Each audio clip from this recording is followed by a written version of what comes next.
कभी सोचा था किसी ने कि करुणा मतलब कंपैशन भी इंसान को बीमार कर सकती है?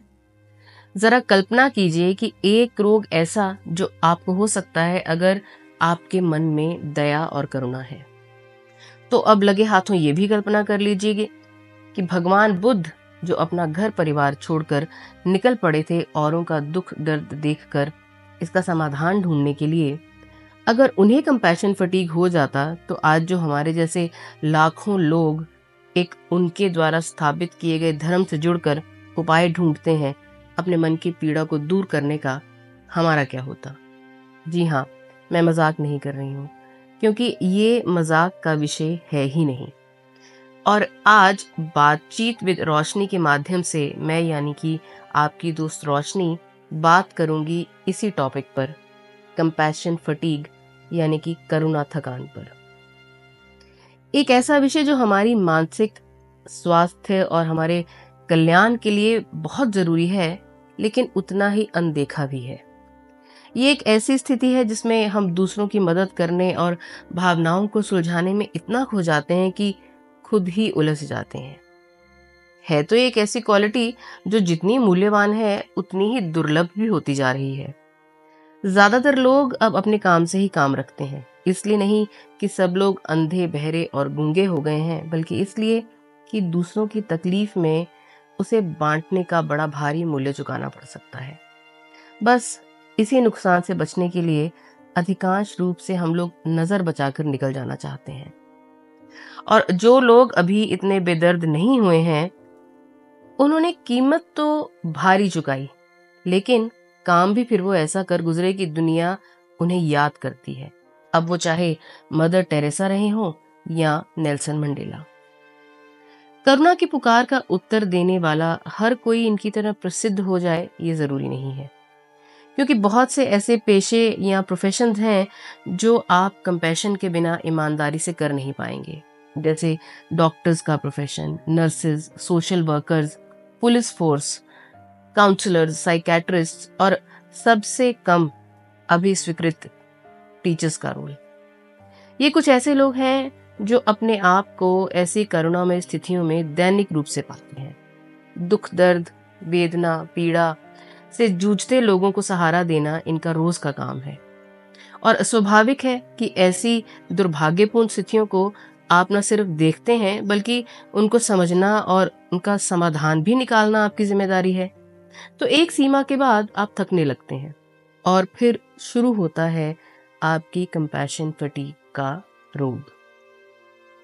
अब जब लगने लगे कि आपके मन में पीड़ा नहीं हो रही है, मतलब भावनात्मक रूप से अब आप जुड़ नहीं पा रहे हैं, असंवेदनशीलता घर करती जा रही है, निराशा और अवसाद घेरने लगे हैं, अरुचि होने लगी है, शारीरिक कमजोरी और थकान है और नींद भी नहीं आती, तो समझ लेना चाहिए कि करुणा अब सूखने लगी है और थक गई है।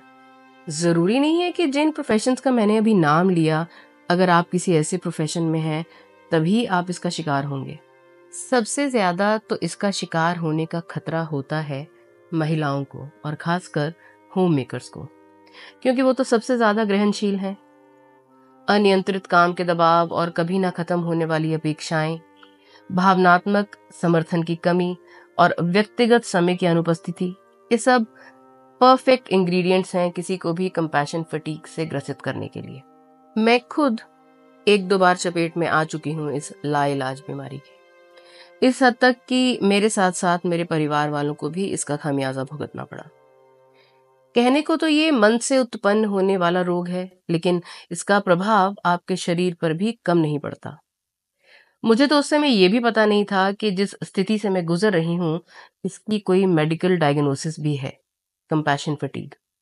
मैं तो बस अपना काम किए जा रही थी नेक नियति से, कलीग से लेकर पेरेंट्स तक, सपोर्ट स्टाफ से लेकर पड़ोसियों तक, सबके लिए कुछ नहीं तो एक सच्ची श्रोता बनकर दो आंसू पोंछ दिए और रोने के लिए अपना कंधा दे दिया। कहने को तो हल्का लगता है, लेकिन करुणा का बोझ एक समय के बाद मुझे ही ले बैठा। अब मेरे केस में तो परिवार की मदद से मैं इससे निकल पाई, लेकिन बहुत लोगों के लिए ऐसा सहयोग मिले ये आवश्यक नहीं है। इसलिए विशेषज्ञों से सहायता लेने में नहीं हिचकिचाना चाहिए। स्पेशली अगर आप किसी ऐसे प्रोफेशन से जुड़े हैं जहां करुणा भी हार सकती है।